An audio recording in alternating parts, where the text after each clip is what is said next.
नमस्कार माझ्या शेतकरी मित्रांनो, माझी शेती या यूट्यूब चॅनेलमध्ये आपली सर्वांचे पुन्हा एकदा स्वागत आहे।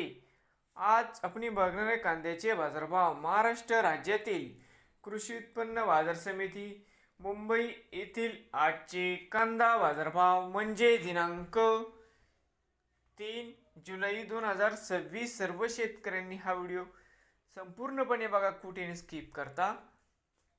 बाजार समिती मुंबई या ठिकाणी आवक 5771 क्विंटल, या ठिकाणी कमीत कमी दर 1500 रुपये क्विंटल, सर्वसाधारण 2100 रुपये क्विंटल, जास्तीत जास्त दर 2700 रुपये क्विंटल। नवीन आले असाल तर माझी शेती या यूट्यूब चॅनेलला सबस्क्राईब करा रोज कांद्याचे व्हिडिओ बघण्यासाठी। मुंबई येथील मित्रांनी होते आजचे कांदा मार्केट रिपोर्ट।